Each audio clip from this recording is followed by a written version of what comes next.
Si les guerres laissent des blessures, les paysages aussi ont leurs cicatrices. L'édification de murs dressés entre les peuples nous renvoie aux images de l'histoire qui hantent nos mémoires. Qu'ils soient militaires, économiques ou idéologiques, simples lignes de démarcation ou murs de ségrégation, ils racontent la puissance, la peur ou la haine.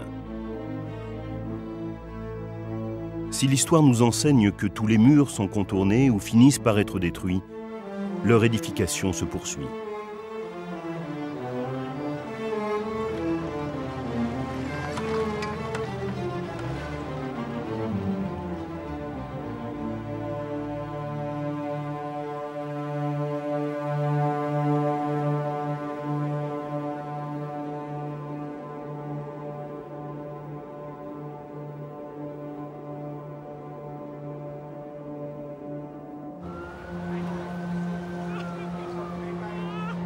Pour protéger Israël d'attentats terroristes, le gouvernement d'Ariel Sharon décide en juin 2002 l'édification d'une barrière de sécurité autour de la Cisjordanie. Cette décision unilatérale visant à séparer les communautés israéliennes et palestiniennes, qui s'opposent depuis plus d'un demi-siècle, s'affirme comme une mesure défensive. Mais derrière cette barrière de barbelés et de béton, c'est toute la symbolique des murs qui se révèle. La décision d'ériger un mur est une décision longue à prendre. C'est une idée de gauche d'ailleurs. L'idée était d'ériger une barrière de sécurité qui rende le passage difficile, sinon impossible, et qui assure autant que faire se peut, la sécurité des Israéliens. Et derrière cette proposition, il y avait aussi l'idée que, ma foi, si cette clôture s'était érigée le long de la ligne verte, c'est-à-dire de l'ancienne frontière des lignes d'armistice de juin 1967, eh bien, elle s'imposerait psychologiquement comme la future frontière de l'État d'Israël. Et la droite, pour des raisons inverses, a rejeté cette idée. Et puis petit à petit, le gouvernement Sharon, dans le courant de 2002, s'y est résolu sous la pression de l'opinion publique qui exigeait une période de sécurité, ce phénomène des attentats suicides devenant intolérable.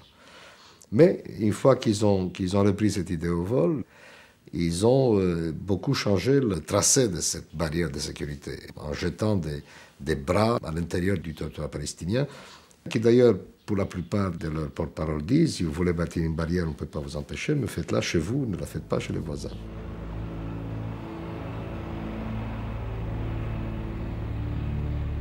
Et d'ailleurs, s'il y a un tel problème dans la communauté internationale, ce n'est pas le principe même de la clôture, c'est le problème du tracé qui crée d'énormes problèmes humains d'abord, puisqu'il y a des dizaines d'enclaves, des gens qui se trouvent enserrés entre l'ancienne frontière et la barrière, qui ne peuvent pas bouger. Et d'ailleurs, le gouvernement a fini par comprendre, puisqu'on est en train de changer le tracé pour essayer de diminuer ces inconvénients-là. Si la majorité des Israéliens croient à l'efficacité de ce plan de séparation, il suscite néanmoins doutes et émotions. Simple étape pour les uns, relégation arbitraire pour les autres, si le mur peut paraître salutaire pour mettre fin à la violence, il révèle aussi la faillite du dialogue entre les deux communautés. La séparation est obligatoire parce qu'il nous faut souffler, il nous faut nous reconstruire, il nous faut reconstruire nos esprits en quelque sorte, il nous faut nous libérer les uns des autres. Il faut que l'occupation cesse, elle est mauvaise bien sûr pour les Palestiniens, elle est mauvaise pour nous, elle nous tue aussi sûrement qu'il la tue. Et si jamais Israël se retirait complètement, il n'y aurait plus d'électricité dans les territoires palestiniens. Les téléphones, les systèmes d'égout, tout ça est d'un seul tenant. On ne peut pas séparer complètement les territoires. Mais il faut qu'il y ait cette longue phase de deux États-nations qui vivent l'un à côté de l'autre en bonne intelligence. Le mur interroge non seulement ceux qui le subissent, mais également ceux qui le bâtissent. Le gouvernement d'Ariel Sharon refuse le terme de mur pour nommer cette barrière de sécurité, tandis que la question morale de sa construction traverse la société israélienne. Dans le monde dans lequel nous vivons, qui est un monde qui se veut multiculturel, mondialisé, globalisé, ériger un mur entre deux populations, c'est pas joli. Et donc on évite ce mot-là. Qu'est-ce qu'il évoque? Il n'évoque pas la muraille de Chine ou le limès romain. Ça, les gens ne connaissent pas ça. D'autant plus que la muraille de Chine, c'est plutôt sympathique maintenant. Ça sert de support publicitaire, une petite voiture française. C'est devenu folklore. Ce que l'on a à l'esprit tout de suite, c'est le mur de Berlin. C'est à ça qu'on pense. Or, c'est pas aimable, le mur de Berlin. La comparaison est idiote, évidemment. C'est exactement le contraire. Le mur de Berlin cherchait à empêcher les gens de sortir de chez eux, et le nôtre, de mur, essaie de les empêcher de rentrer pour faire du terrorisme. C'est pas du tout pareil. Mais dans l'idée des gens, quand vous dites mur, c'est ce qu'ils voient. Ils voient une espèce de séparation entre des populations qui ne demanderaient que de vivre en bonne intelligence, s'embrasser. Bon. Voilà l'esprit de notre époque. C'est à la fois sympathique et c'est politiquement pas très responsable.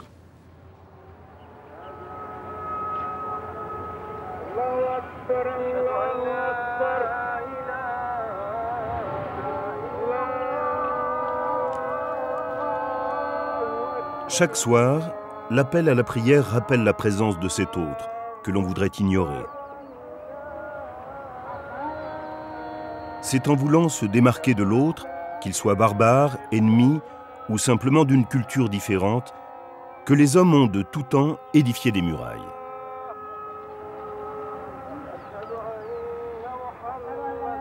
L'Empire romain fut le premier, dans l'histoire européenne toujours, qui a démarqué la circonscription de sa puissance par une série de fortins qui faisaient le limes qui pouvait être le limes du Rhin, mais vous avez aussi le limes de l'Empire byzantin, parce que l'Empire byzantin n'est rien d'autre que l'Empire romain christianisé et hellénisé.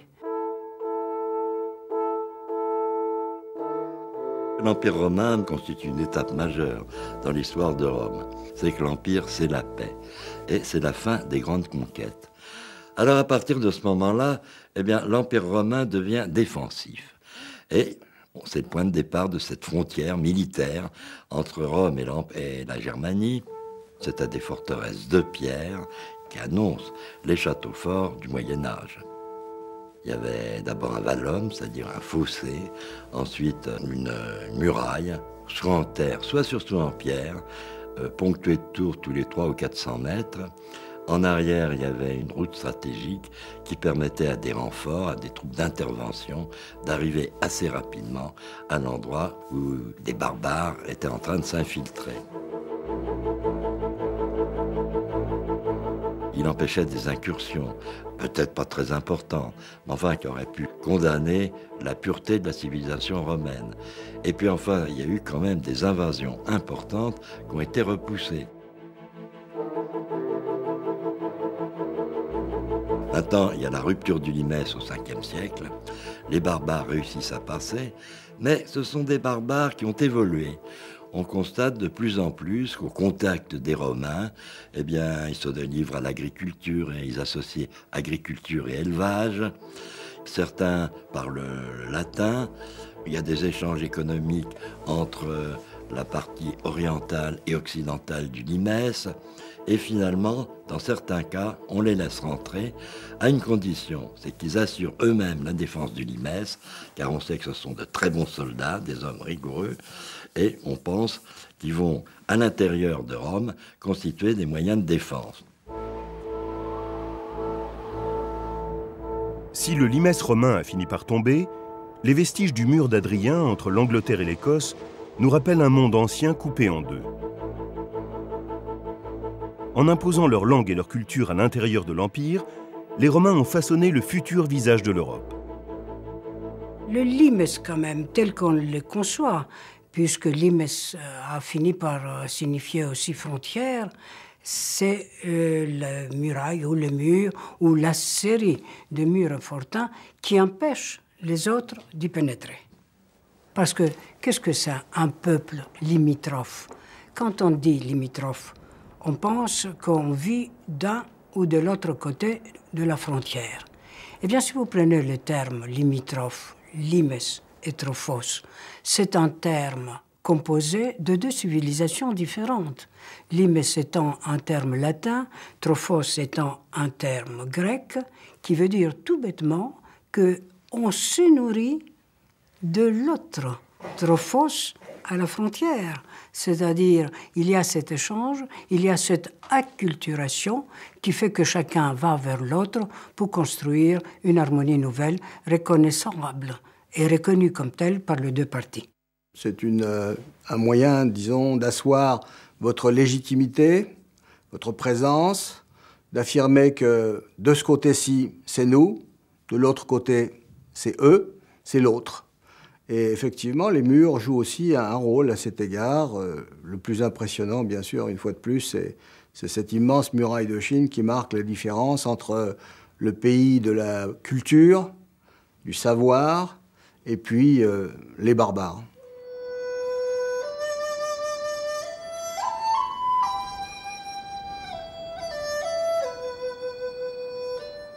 Construite à partir du IIIe siècle avant Jésus-Christ, la muraille de Chine a été élevée, étape par étape, pour n'être achevée qu'au XVe siècle, sous la dynastie des Ming. Elle s'étend au nord de la Chine sur plus de 5000 km. Ce mur visait à empêcher les barbares du Nord, comme on disait chez les Chinois, de passer.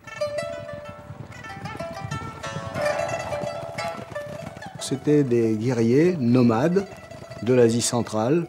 Quand ils avaient la force, quand ils disposaient d'une confédération de tribus importante, quand ils avaient un chef également, dans le genre Gengis Khan, eh bien, ils donnaient l'assaut. Et en général, ils passaient. Ils passaient dans la mesure où il y avait une concentration sur un point donné, alors que celui qui défend, il est déployé tout le long du mur, il est toujours pris par surprise. Et en fait, la Chine, disons sur les 2500 années de son histoire, son nord a été occupé, on pourrait dire, les 2/3 du temps. C'est énorme, hein, quand même, 2/3 du temps. Et elle a été conquise entièrement par 2 fois. La Grande Muraille n'arrêta pas les invasions barbares, mais la Chine trouva dans sa culture et sa démographie la force de résister à ses envahisseurs. Les barbares venaient et s'installaient. Ils commençaient à s'intéresser à la société locale, à apprendre la langue, à en utiliser les us et les coutumes, à apprendre à lire. Et il y avait un processus de sinisation, comme on dit, qui était une façon de s'acculturer à quelque chose de largement supérieur à ce que vous connaissiez, et qui en même temps était renforcé par le fait que vous étiez une minorité au sein d'une marée humaine. Au-delà de sa fonction militaire, la Grande Muraille de Chine impressionne par son architecture et sa démesure. On prétend qu'elle est le seul monument que l'on voit de l'espace. Et même si ce n'est pas vrai, son édification traduit la puissance et l'orgueil d'un empire qui se voulait le centre du monde. La vanité, c'est quand même de montrer au monde que vous pouvez défendre ce qui vous appartient.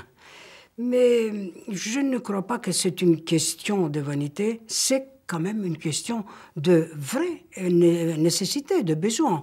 Parce que si vous prenez les fortifications, par exemple, médiévales, vous voyez parfaitement qu'on essaye de créer une sorte d'insularisation avec l'eau qui entoure ces fortifications, de sorte que personne ne puisse entrer dans un territoire qu'il convoite. Cette matérialisation de la démarcation montre la force qui peut repousser l'autre, mais l'autre qui est censé faire du mal, et non pas l'autre qui fait le commerce. Le pont-levis, quand même, montre que nous pouvons avoir les commerces qui sont à l'extérieur, mais au moment et quand ceux qui sont à l'intérieur décident de le faire. On éprouve toujours le besoin, finalement, de se fortifier. Ça a été le cas au Moyen-Âge, le cas du temps de Vauban avec le précaré de l'Est. Les Autrichiens faisaient la même chose, les Habsbourg. Il y avait une ligne de fortification parallèle depuis la Belgique, qu'on appelait à l'époque les pays d'en bas, jusqu'à, disons, jusqu'à l'Alsace, la Lorraine. Alors le système a semblé donner satisfaction, encore que Vauban, qui était le grand maître de l'architecture militaire, avait mis au point une doctrine de protection des villes, mais d'attaque.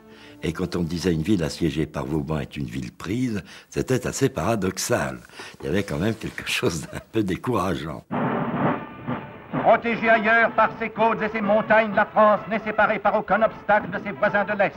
Là, deux voies naturelles s'ouvrent à l'invasion. En 1919, l'autorité militaire décida de fermer ces deux issues et de les rendre inviolables. Les crédits obtenus par André Maginot, les travaux commencèrent en 1930. De son côté, l'Allemagne récemment commençait à édifier face aux défenses françaises une ligne de fortification, la ligne Siegfried.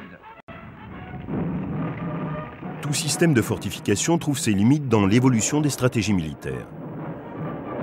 Quand le 10 mai 1940, les Allemands lancèrent leur offensive à travers la Belgique et les Ardennes, ils décidèrent de contourner la ligne Maginot. On dit souvent que la ligne Maginot n'a pas rempli son but parce que c'était un mur, théoriquement, qui devait empêcher l'invasion allemande, mais elle a quand même joué son rôle parce qu'elle était appuyée sur le Rhin, donc les Allemands n'ont pas essayé de franchir le Rhin en 1939 ni en 1940, ils l'ont fait une fois que l'armée française a été bien mise à mal, mais ils sont passés à côté du mur. Donc la ligne Maginot a quand même un peu joué son rôle, elle a fait passer l'ennemi par un autre chemin. Il aurait fallu qu'on soit en place et bien placé sur l'autre chemin. Mais si vous voulez, il ne faut jamais voir une muraille ou une fortification comme un élément en soi, mais comme une participation à une manœuvre, pour obliger l'adversaire à faire autre chose que l'attaque directe.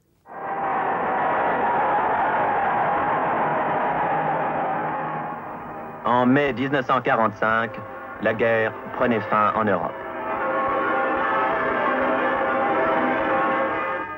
Quelques jours plus tôt, les forces alliées du front ouest rejoignaient les forces russes du front est. Ces soldats qui s'embrassent, pouvaient-ils se douter qu'à l'endroit de leur retrouvaille allait se dresser une nouvelle frontière? Une frontière entre deux blocs antagonistes qui appellent l'édification de nouveaux murs, les murs idéologiques. From Stettin in the Baltic to Trieste in the Adriatic, an iron curtain has descended across the continent. Behind that line lie all the capitals of the ancient states of Central and Eastern Europe. C'est pas par hasard qu'on a parlé du rideau de fer. Le rideau de fer n'était pas un rideau de fer matériellement parlant. Donc on arrive à une métaphore, à une notion nouvelle de mur qui est une démarcation, une séparation entre deux groupes de gens qui ont des intérêts différents, qui ont de différents, je dirais aussi, en ce qui concerne la culture ou en ce qui concerne aussi la vie au quotidienne, ou politique, comme c'était le rideau de fer. Juin 1950, le 38e parallèle entre dans l'histoire. Le pays du matin calme va devenir l'enfer de Corée. Pendant 3 ans, une guerre impitoyable va mettre ce malheureux pays à feu et à sang. Hormis l'arme atomique, tous les engins que le monde moderne a forgés pour sa destruction entreront en jeu, se mesureront, s'acharneront sur cette terre, témoins et martyrs de la folie des hommes. Le peuple coréen sera le premier à subir une guerre issue d'un nouveau partage du monde en deux blocs. Déplacement de population, famine et misère. Le drame coréen est le résultat du découpage arbitraire du pays par les Alliés le long du 38e parallèle, suite à la capitulation japonaise. Dans les clauses de la capitulation du Japon, il y avait marqué désarmement des troupes japonaises pour la Corée, au nord du 38e parallèle par l'armée russe, au sud par l'armée américaine. Les Russes ont été encore dans la partie nord, ils ont fini leur entrée, ils étaient au 38e parallèle probablement vers le 20 août, très rapidement. Ils ont commencé à désarmer les Japonais. Les Américains, ils sont arrivés le 7 septembre. C'est-à-dire que pendant les 15 jours, les Russes avaient toute possibilité d'entrer sur toute la Corée. Et curieusement, ils ne l'ont pas fait. Et ça, c'est intéressant. Enfin, en même temps que c'est dramatique, parce que, c'est une petite digression, j'ai entendu des Coréens du Sud me dire, eh bien, après tout, ça aurait été peut-être aussi bien que les Russes envahissent toute la Corée, on n'aurait pas été coupés en deux. En dépit de cette somme de souffrance, il aura fallu plus de 2 ans de négociations pour que la zone neutralisée de Panmunjom voie arriver les voitures des plénipotentiaires, pour qu'un baraquement solitaire mérite le nom de pagode de la paix. Atmosphère étrange et glaciale, aucun contact entre les 2 chefs de délégation séparés par une table qui sert de no man's land. Les dossiers ne sont pas transmis, mais posés sur cette table et repris de part et d'autre. À aucun moment, pas plus à l'arrivée qu'au départ, les délégations n'auront échangé un seul geste, un seul regard, un seul salut. 2 mondes, en apparence inconciliables, s'en retournent dos à dos. Cette paix, elle aussi, est une paix froide. À la signature de l'armistice, les 2 belligérants décident de reculer de 2 km de part et d'autre de la ligne de front.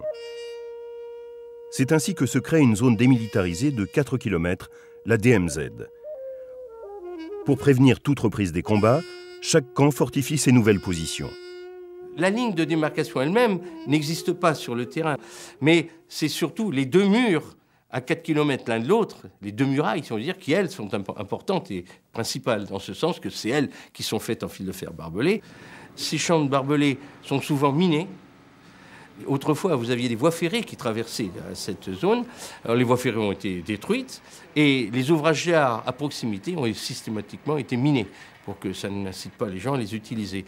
Si vous voulez, c'est une somme d'obstacles, en fait, ce mur. C'est un mur au sens propre du terme, dans ce sens que si ce n'est pas en béton, si ce n'est pas un mur opaque, c'est en tout cas un mur très matérialisé sur le terrain et qui est absolument infranchissable. Comme une plaie ouverte, la DMZ devient le symbole des tensions entre les 2 Corées. Depuis 1953, chaque incident survenant le long de la ligne provoque la réunion d'une commission d'armistice, où siègent les représentants des 2 Corées, des États-Unis, de la Chine, ainsi que d'observateurs étrangers. J'ai participé en tant qu'observateur, une fois que la France a décidé de revenir à la commission d'armistice en 1985. Il y a quand même une ambiance un peu solennelle et je dirais même un peu crispée, parce que si on se réunit, c'est qu'il y a eu un problème.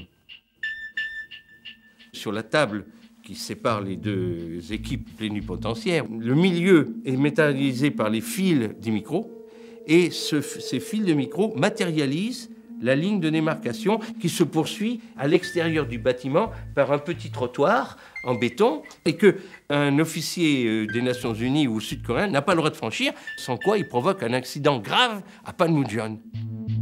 Si la DMZ cristallise les tensions, c'est que de part et d'autre, les 2 Corées vivent dans des mondes différents. Longtemps entre les mains d'un pouvoir militaire, la Corée du Sud se reconstruit avec l'aide américaine. Tandis qu'au nord, le président Kim Il-sung impose un régime de type stalinien qui apparaît aux yeux des pays du bloc de l'Est comme une réussite. Après les guerres de Corée, compte tenu de ses acquis en matière première, c'est la Corée du Nord qui a eu pendant très longtemps le produit national brut supérieur au Sud. Et c'est à partir des années 65-70 qu'à ce moment-là, la Corée du Sud a démarré et elle a doublé la Corée du Nord, mais toujours 2 pays qui ne se parlent pas, officiellement, bien sûr. Il faudra attendre le mois de juin 2000 pour que les 2 pays parviennent à renouer officiellement le dialogue. La rencontre historique entre les 2 présidents coréens n'annonce cependant aucune réunification. La Corée du Sud, devenue un géant de l'économie de marché, voit avec inquiétude son voisin du Nord s'enfoncer dans un état de sous-développement où règne la misère et la peur. Les Coréens du Sud ont peur que leurs frères du Nord ne soient plus les mêmes. Parce qu'ils ont évolué dans un pays complètement fermé, coupé du monde. Il n'y a pas de téléphone, ni portable, ni fil. On ne peut pas téléphoner à Pyongyang. Il n'y a aucune communication terrestre entre le Nord et le Sud. La DMZ, pour revenir à elle, c'est 4 km, mais c'est 4 km d'un béton moral, si vous voulez, ou d'un béton invisible, mais on ne passe pas. Cette division du monde s'incarne également en Europe. Le mur de Berlin, mur idéologique par excellence, deviendra le symbole de cette division. Tout comme en Corée, la partition de la capitale allemande trouve son origine dans les accords conclus en 1945 par les puissances victorieuses. La ville est alors divisée en 4 secteurs sous commandement américain, soviétique, anglais et français. Située à l'intérieur de ce qui allait bientôt devenir l'Allemagne de l'Est, Berlin représente un enjeu géopolitique dès lors que les relations entre les Alliés se dégradent. En organisant le blocus de la ville en juin 1948, les Soviétiques vont poser la première pierre d'un mur qu'ils érigeront 15 ans plus tard. En août, la Russie décida sous un prétexte fallacieux d'isoler de l'Ouest les secteurs alliés de Berlin.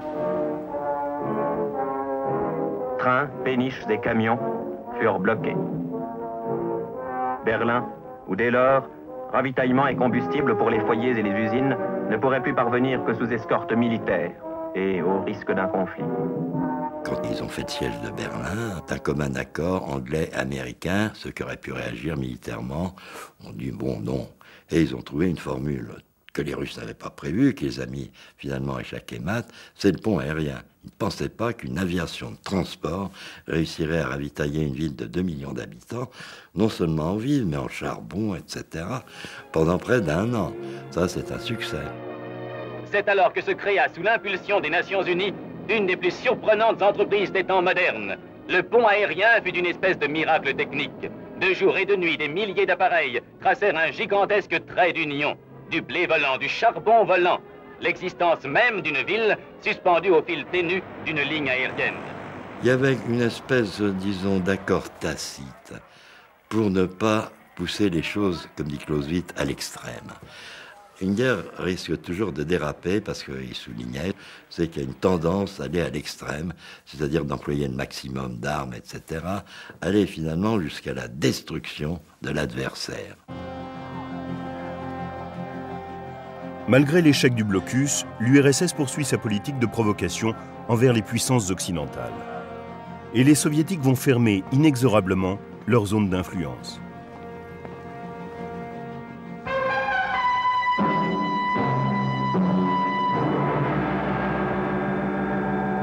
August 13th, 1961.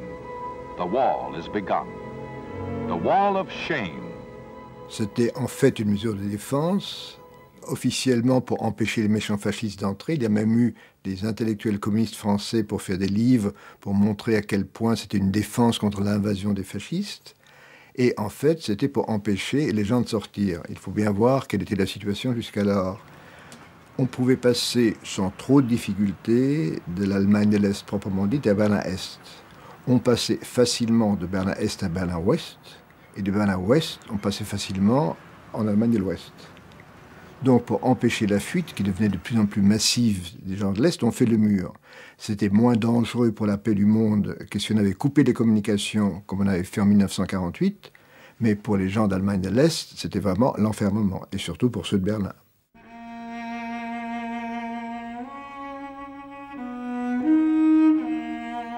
Au matin du 13 août 1961, que pouvaient penser ces hommes qui voyaient se construire les murs de leur propre prison?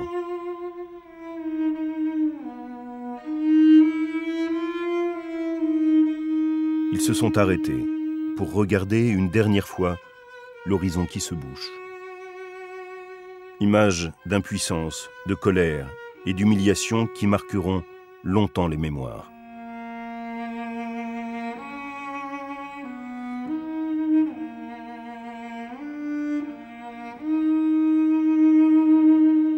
C'est ceux de l'Est qui, tout d'un coup, se trouvaient coupés, qui ne pouvaient plus passer du jour au lendemain, dans la nuit. Des couples de fiancés se trouvaient définitivement séparés. En fait, c'est tout le long de la frontière entre les deux Allemagnes. Il y avait non pas un mur, mais des barbelés sur plusieurs rangées et gardés par des soldats, toujours par deux, pour que l'un d'eux ne risque pas de s'enfuir.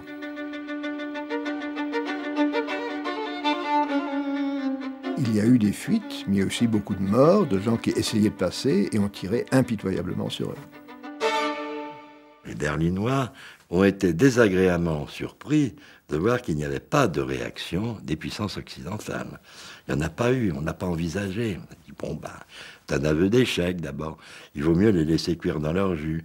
Du moment qu'ils se barricadent, qu'ils essayent d'arrêter une émigration massive qui risque de compromettre leur économie, ça prouve que psychologiquement, économiquement, nous sommes en train de gagner la guerre froide.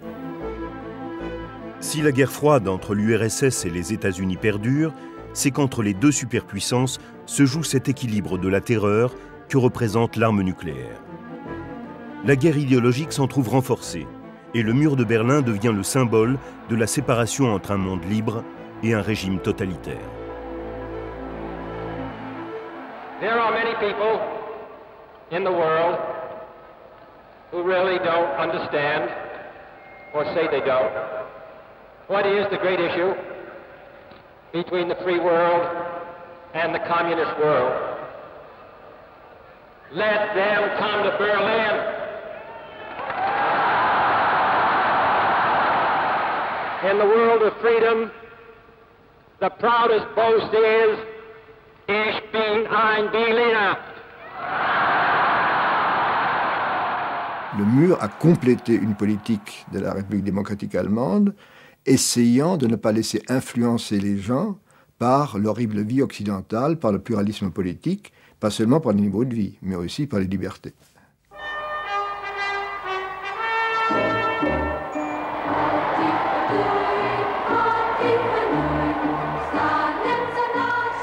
L'Union soviétique a tout de suite transformé radicalement sa zone d'occupation, et lorsque la réunification s'est faite, en 1990, le grand discours du président de la République a été « N'oublions pas que nous avons vécu deux vies différentes pendant 45 ans et que nous sommes devenus différents les uns des autres ». Ce qui a rendu à la fin les gens moins différents d'ouest en ouest, c'est la télévision. À la fin, l'Est ne parvenait plus à empêcher le regard sur les télévisions occidentales. Dans ce sens-là, le mur n'a pas été aussi complet qu'on aurait souhaité à l'Est. On aurait souhaité aussi avoir un monopole idéologique complet. En fait, au moment où le mur va tomber, il va tomber après une décision beaucoup plus importante au fond. C'est Gorbatchev qui, le 15 octobre, le mur tombe le 9 novembre, le 15 octobre explique aux dirigeants est-allemands qu'aucun soldat russe n'interviendra. Et donc, par conséquent, ce n'est pas comme en 1953 où le régime a été sauvé le 17 juin 1953 par l'intervention des tanks soviétiques, que cette fois-ci, il n'y aura aucun appui soviétique, que le sang ne coulera pas du fait des soviétiques. Au fond, c'est ça, cette décision de Gorbatchev qui a mis fin à la RDA. Et l'autre décision antérieure à la chute du mur, qui a au fond tout fait éclater, c'est la décision du gouvernement hongrois de laisser passer les gens qui arrivaient en Hongrie d'Allemagne de l'Est et de les laisser filer vers l'Autriche. Et il y a une caricature à l'époque qui m'a beaucoup plu. On voit un malheureux Allemand qui est passé par Prague, qui est passé par Vienne, qui arrive tout haletant à Berlin-Ouest. Et les gens de Berlin-Ouest se disent « Mais qu'est-ce que c'est que ce long détour? Regardez, le mur, il n'y en a plus. »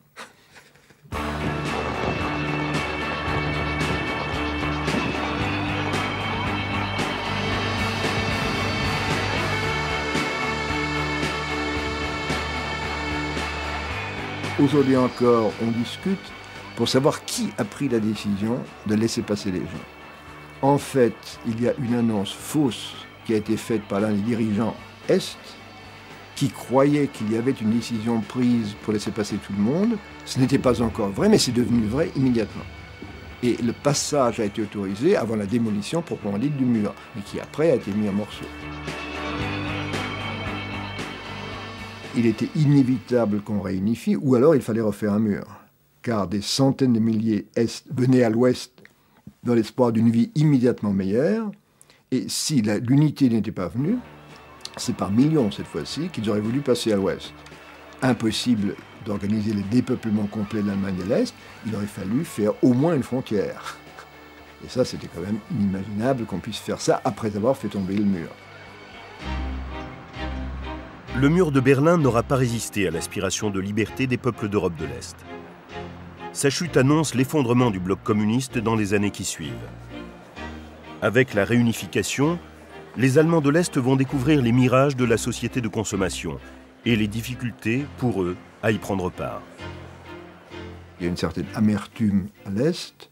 Je ne pense pas qu'il y ait beaucoup de regrets pour l'Ancien Régime, qui était un régime véritablement d'oppression, de contraintes exercées sur tout le monde.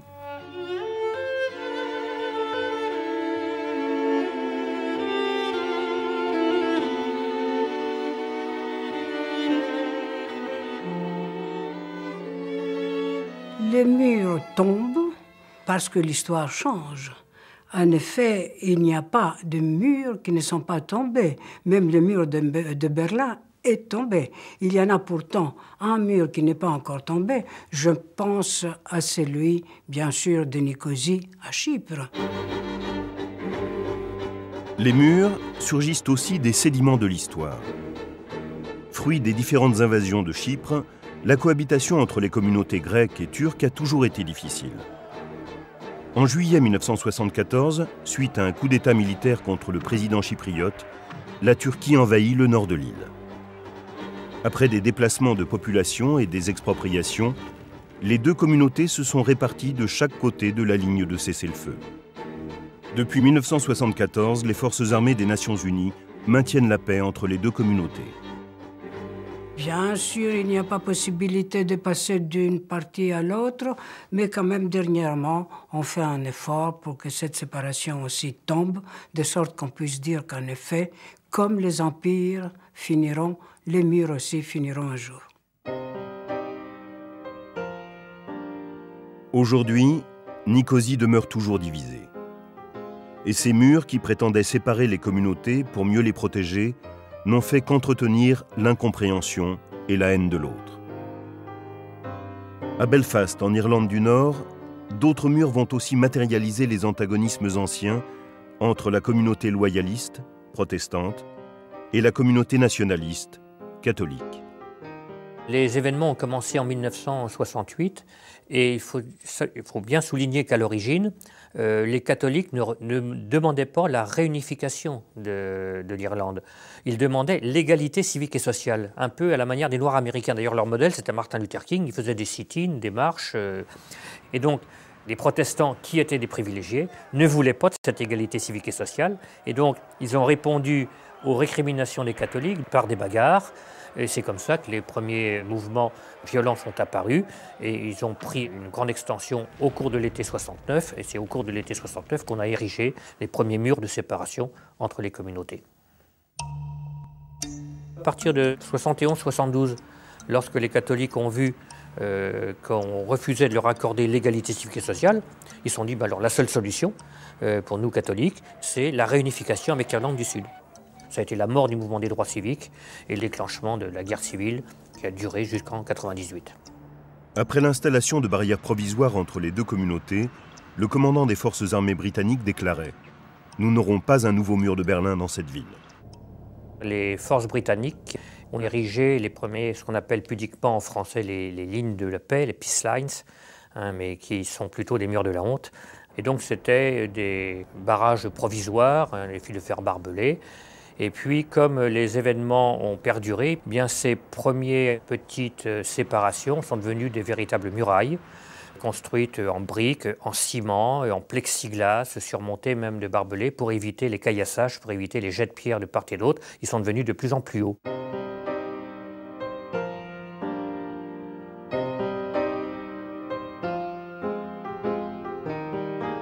Belfast, c'est un véritable puzzle où les quartiers catholiques côtoient les quartiers protestants. Chaque groupe a son école, mais il arrive, puisque justement ces quartiers sont imbriqués les uns dans les autres, il arrive que certaines fois, des écoliers, pour aller de leur quartier à leur école, sont obligés de traverser un quartier ennemi, entre guillemets. Et donc là, il y a des incidents. L'an dernier encore, on a signalé qu'à la rentrée scolaire, des élèves d'Ardoyne qui devaient aller à leur école, donc une école catholique, étaient obligés de traverser un quartier protestant, et à chaque fois, ils se faisaient insulter, caillasser, à tel point qu'ils devaient être accompagnés ou faire un grand détour pour éviter de traverser ce quartier protestant, sous peine effectivement de recevoir des coups.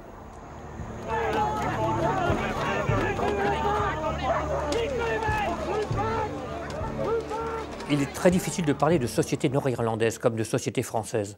On a une société catholique ou une société protestante.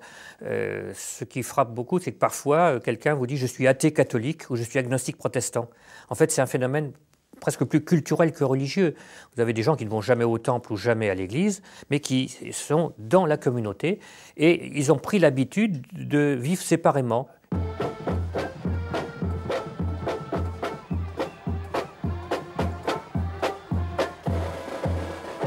Tous les 12 juillet, les protestants célèbrent une bataille qui a eu lieu en 1690, la bataille de la Boyne, qui a vu la victoire de Guillaume d'Orange, le roi protestant, sur Jacques II, le roi catholique, parce qu'il y avait à ce moment-là une guerre dynastique en Angleterre entre un roi catholique et un roi protestant. Et donc les protestants rappellent par de grands défilés, chaque année, ils rappellent aux catholiques leurs conditions de vaincus. À cette occasion, il faisait des dessins, des peintures murales de Guillaume d'Orange. Et les catholiques se sont mis à faire des peintures murales début des années 1980, quand il y a eu les grèves de la faim, lorsque, pour faire connaître leur combat au monde entier, des nationalistes catholiques d'Irlande du Nord se sont laissés mourir de faim. Le premier était Bobby Sands, et il y en a eu 9 autres par la suite. Et donc, immédiatement, pour populariser cette nouvelle forme de lutte, on a commencé à dessiner sur les murs donc des dessins de Bobby Sands, et puis de la lutte armée, des miliciens en cagoule. Et les protestants se sont mis à faire la même chose dans leur quartier. Et donc, depuis 1981, il y a une floraison de peintures murales uniquement dans les quartiers populaires, mais protestants ou catholiques. Certains sont sur les murs, sur les peace lines, les séparations, mais très peu. Ils sont plutôt à l'intérieur des quartiers, car le long des peace lines, ils seraient trop exposés, effectivement, ils seraient détruits rapidement.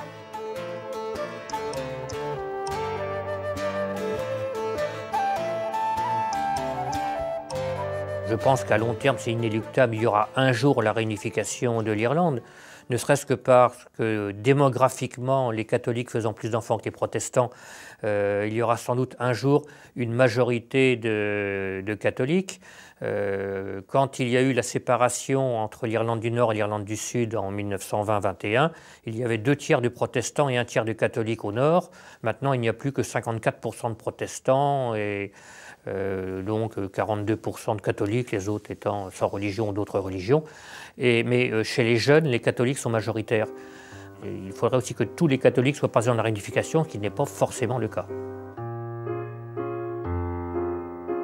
Après 30 ans de guerre civile, les accords du Vendredi Saint, signés en avril 1998, s'efforcent de trouver une issue politique aux tensions.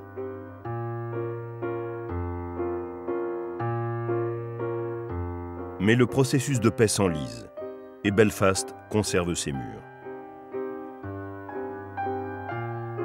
La séparation entre les communautés s'est figée.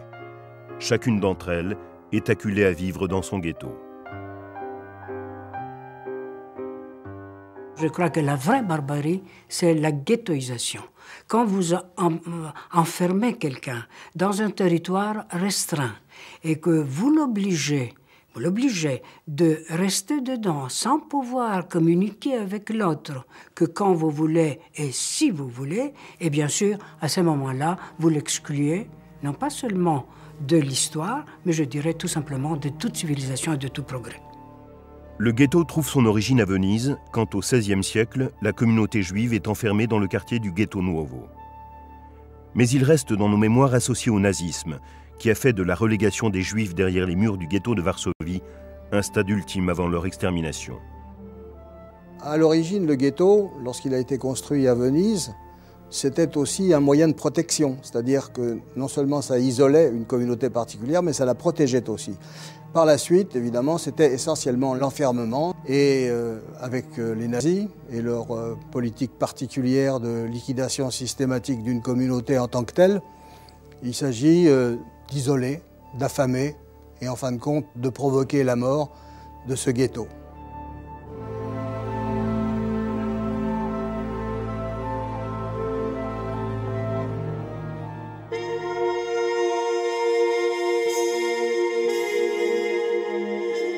Aujourd'hui, le monde qui se transforme crée d'autres murs, des murs économiques qui partagent nos sociétés.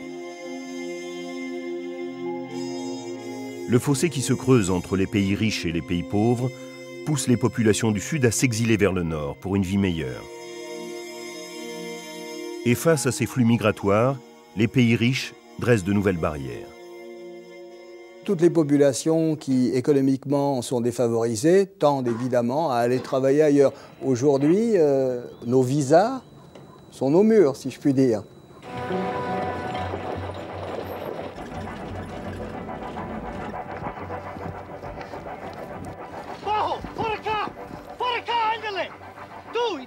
À la fin des années 70 et dans les années 80, la préoccupation majeure des Américains était de lutter contre le commerce des drogues.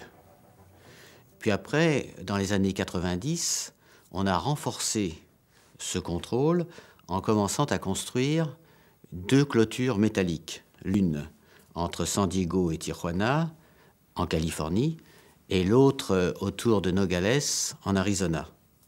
Là, il s'agissait cette fois-ci d'empêcher des immigrants clandestins de pénétrer sur le territoire américain. Alors, tout compte fait, sur 10 immigrants clandestins, 4 franchissent la frontière entre le Mexique et les États-Unis. Les 6 autres choisissent un autre moyen pour pénétrer aux États-Unis. C'est le contact entre le monde sous-développé et le monde le plus développé. C'est l'un des points, en somme, de contact que l'on ne retrouve nulle part ailleurs. Si l'on ajoute à cela qu'un ouvrier mexicain qui gagnerait 5 $ par jour au Mexique en gagne 60 aux États-Unis, vous comprenez que cette différence de 1 à 12 est particulièrement attrayante.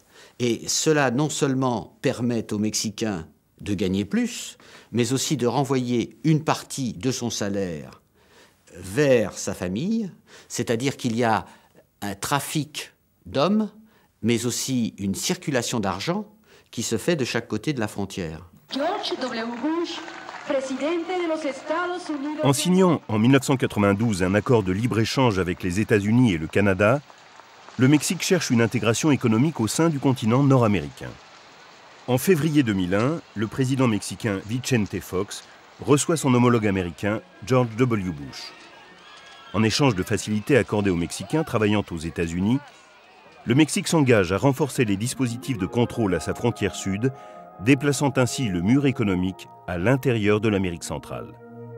Alors la question, c'est de savoir si l'ALENA correspond à une politique de développement économique pour un pays qui n'a pas encore complètement pénétré dans la croissance économique, ou si c'est une manière d'exploiter d'une autre façon un pays comme le Mexique qui, depuis très longtemps, fait l'objet des convoitises de la part d'intérêts américains.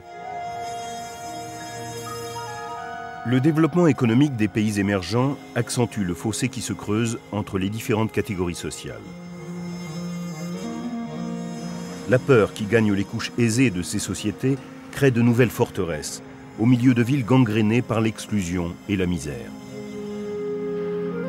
Les murs ont un avenir parce que toute mondialisation mise à part, le souci de protection, le souci d'arrêter existe. Je vous prends un exemple.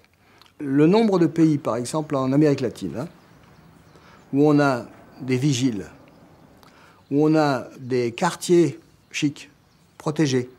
Au Brésil, c'est frappant. Au Brésil, vous êtes, si vous êtes riche, en état de siège. Ça ne se dit pas comme ça, mais de facto, c'est un état de siège. De ce côté-là, je trouve qu'il y a une multiplication de petits murs très spéciaux, mais dont on verra, à mon avis, la floraison dans les années à venir. Hélas, nous avons eu beaucoup d'imagination en ce qui concerne les inventions des murs. Pour ne pas parler quand même des murs que nous connaissons tous autour de nous, je parle du mur tout simplement économique, je parle du mur de la culture, de l'éducation, que chacun a ou n'a pas, de sorte qu'on peut dire, sans risquer de se tromper, que nous sommes tous des contemporains, mais personne ne vit à la même époque, à cause justement de ces murs que l'un après l'autre est construit par nous, non pas seulement pour nous séparer, mais pour nous distinguer.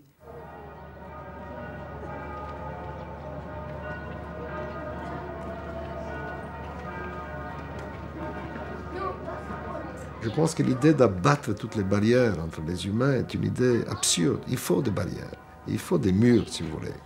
Mais il faut des murs métaphoriques, il faut des murs poreux, il faut des murs à travers lesquels on puisse passer. Je dois savoir que j'entre chez le voisin, mais je veux pouvoir y aller. Mais j'entre dans un territoire qui n'est pas le mien. C'est ça le sens des séparations entre les peuples civilisés.